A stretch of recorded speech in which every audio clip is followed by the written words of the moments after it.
Who would have known that silence and anxiety were quite literally best friends? Yeah, news to me too. And you? Yeah, let's go and investigate.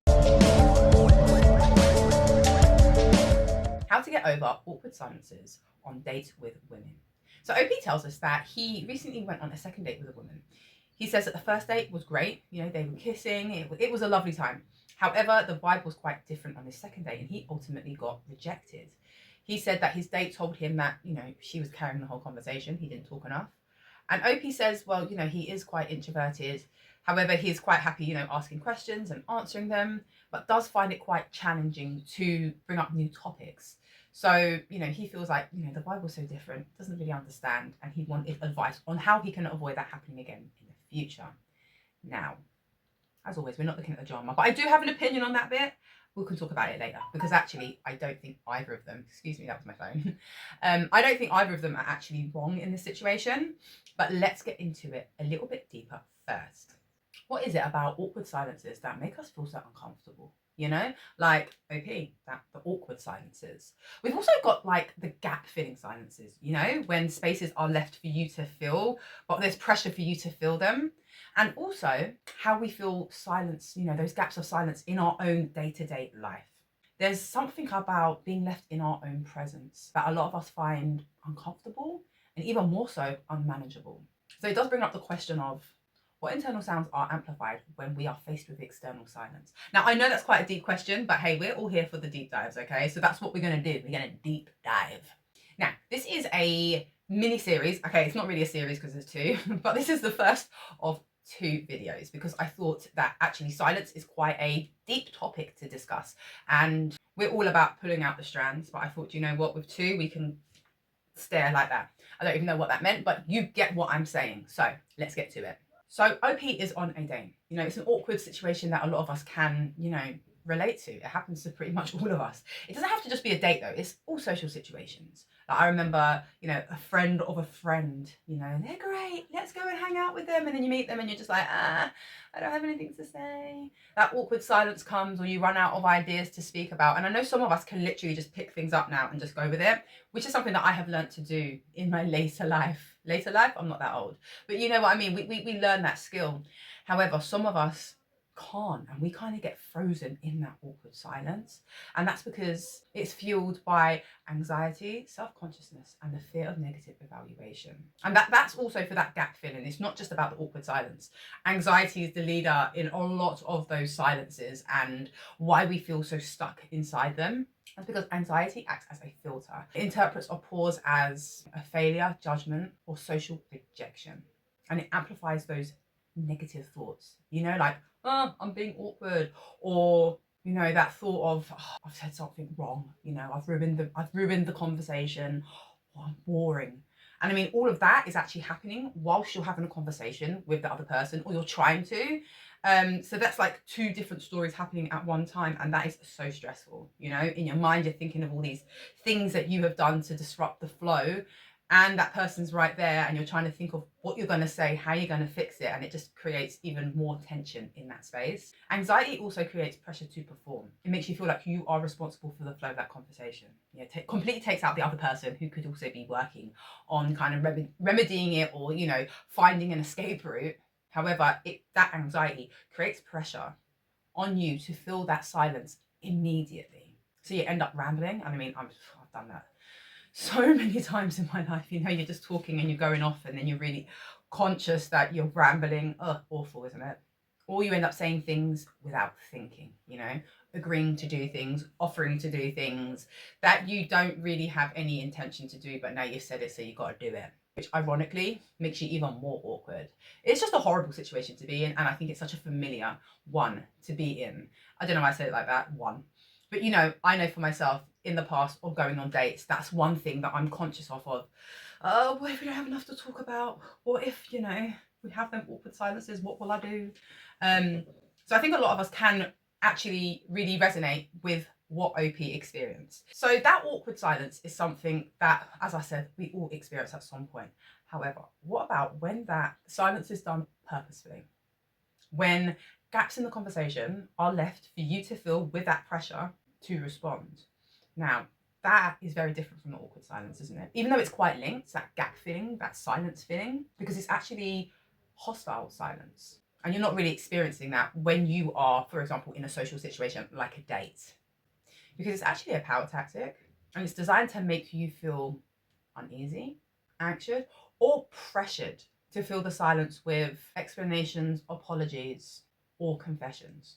And it doesn't have to be in the context of an argument. It can literally be something like, your friend says, excuse me, your friend says, can you walk my dog for me tomorrow? You say, sorry, I can't. And they go, oh, well, I might have to cancel my plans then. And there's that silence waiting for you to fill it in, right? It could be when you're at work and, it's maybe like half an hour before the end of your shift and your boss is like, oh, we've got all this extra work that needs to get done. Dunk, can you stay late today? Because, colleague's sick, the deadline's getting near.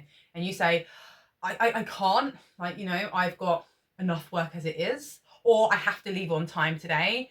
And then your boss will say something like, well, who's going to get this work done? We need to, we're a team. And there's that silence again, waiting for you to fill it in. And I'm pretty sure all of us have experienced something like that before. And you have filled it in, right? Excuse me, my mouth is dry. My teeth is not going to be hidden today.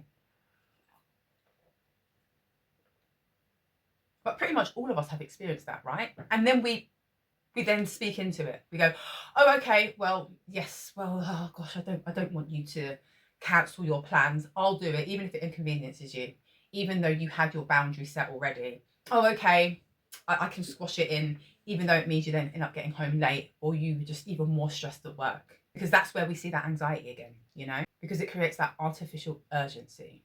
And even if they are urgent situations, it's an artificial urgency because really that's just been placed on top of you. Yeah, that anxiety is telling you you need to give an answer right now to that question, to that, that space, that emptiness. It triggers the physical stress response. Your heart beats faster, you feel tension in your body, your stomach hurts. And all of this is created by someone not saying anything. But remember, we see there's a big difference in it. With the awkward one, it's just like, oh, I don't know what to say.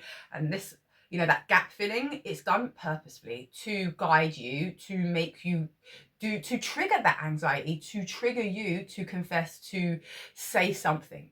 You don't necessarily have to be an anxious person to feel anxiety in these moments. Because the anxiety, as I said, it might be those big things, that, your sweaty hands and your heart beating faster and you're feeling tense, but anxiety is not like that for all of us. It might just feel that need to give that answer. So that's something to be aware of, even if we don't relate to anxiety, if that makes sense. Now, I think it's quite easy for us to see another type of silence that can cause discomfort within ourselves because we can so easily get distracted by day-to-day drama. I'm always talking about how we want to avoid drama and look at the emotional patterns beneath. But we've got our day-to-day drama, right? The washing needs to be done. I'm going to be late. I have nothing to wear. These little things, right, that keep us kind of busy in our minds. How often do we actually get the opportunity to sit with our own silence? When we do, and I mean, we might read a book, watch TV, listen to music, pop your earphones in and have a boogie on your way to work, riding your bike. I mean, how many of us turn the music up when you're in the car, have a good sing along? I'm not saying it's wrong, but consider this, right? When we are, putting our headphones on for a dance, reading our books, doing the things that distract our minds, right, that occupy our brains, could it be that we are doing that so that we are suppressing those inner thoughts? And it doesn't have to be things that are so close to the surface that we can physically think about them, consciously and go, no, I don't want to. We have given ourselves patterns and paths to avoid really sitting with ourselves. Because when we sit with our own silence, what do we hear? What do we see? Or most importantly, what are we avoiding? That's the question we want to know. What are we avoiding? And it can be like on the top of your head, nothing. I'm not avoiding anything because these are patterns that we've done for years. We have always occupied ourselves with these different things. I mean, in today's day and age, you can literally go on the computer and you can sit there for like 3 hours. You've just come out of the shower and you're just like in your towel and you've been staring at the computer scrolling for hours. The world that we live in is made for us to be distracted and not be connected with ourselves, which is why we can feel uncomfortable. That boredom can come along when we don't have anything to do. When we know we've got everything to do because here we are, the greatest computer on earth, you're sitting in it, you are it. So tell me, when was the last time you sat with yourself in silence? So I'd like to do a little exercise with you. It's something that I used to do as a teenager. And I could say that maybe I wasn't that in tune with myself back then, but I must have been to be able to create this space for myself. So I'd like to share it with you. What we need is for you to go to a mirror, so either handheld, maybe a bit bigger, or on the wall, and be comfortable, sitting, standing, kneeling, whatever's right for you.